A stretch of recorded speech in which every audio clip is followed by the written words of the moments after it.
our destiny is. That is what heaven is about.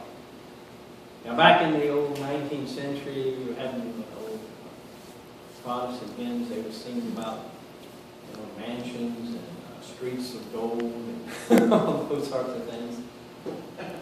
I think it was natural, huh?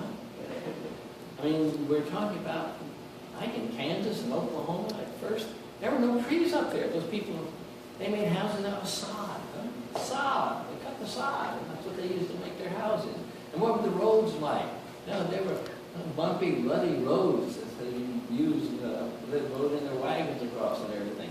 So when they started thinking about a better existence, well, mansions, streets of gold.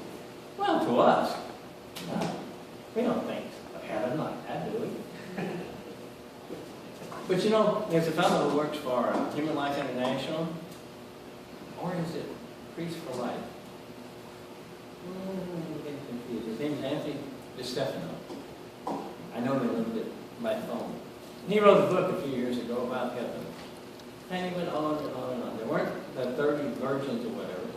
But he wrote about the green and the music and this guy is just like those Protestants in the 19th century.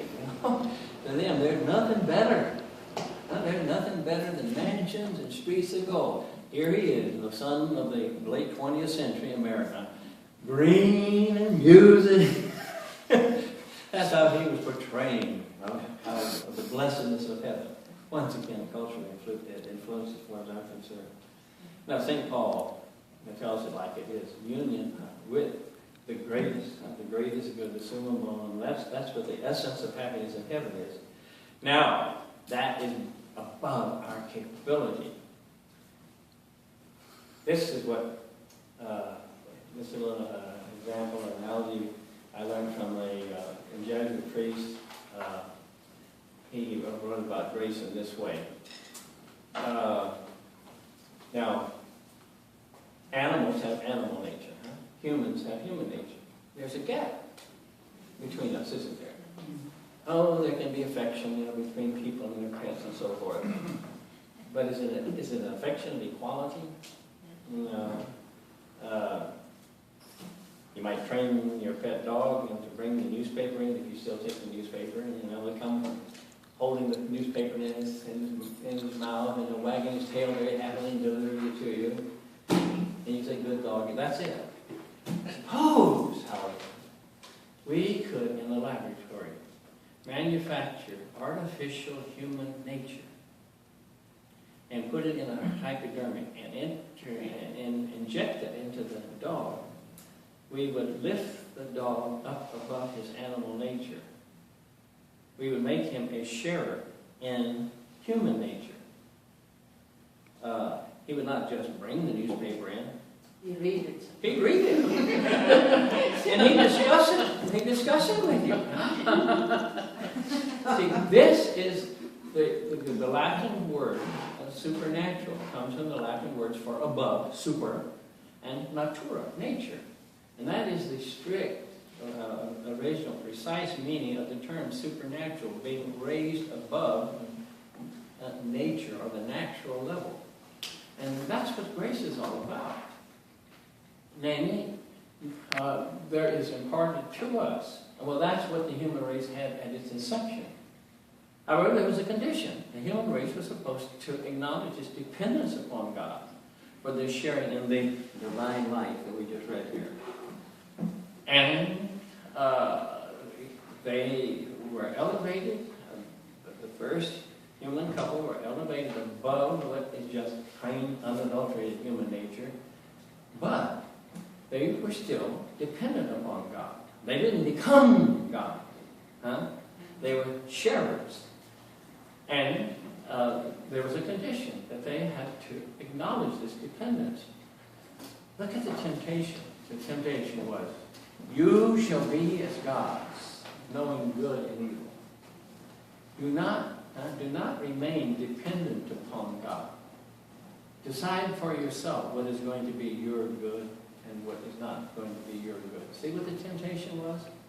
We get bogged down in apples and pomegranates I remember when I was 10 years old, there was a story in the newspaper. It wasn't an apple, it's a pomegranate. The reason I remember that is we had a pomegranate tree in our yard. My grandfather planted a pomegranate tree. Yeah, we get bogged down in all that stuff. We overlooked the actual expression. Your eyes shall be open. Huh? Your eyes shall be open, and you shall be as gods, knowing good and evil, deciding for yourself. You be independent, in other words.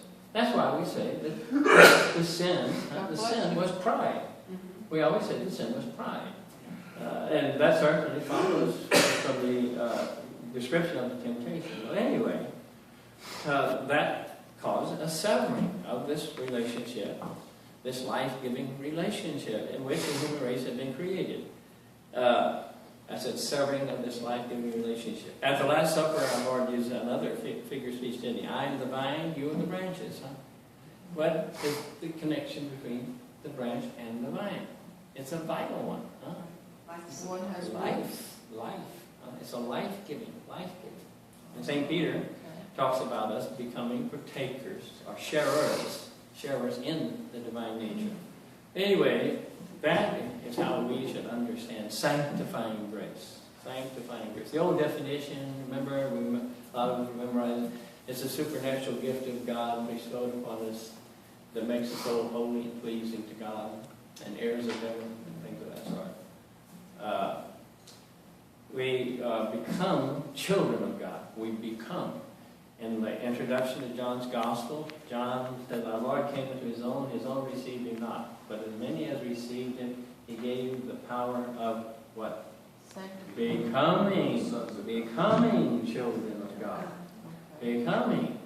Now, when you have a becoming, that means a passage from one state to another state.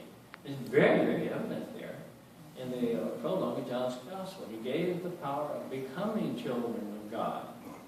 And if we are children of God, we are heirs of God, adopted children of God, co-heirs with Christ.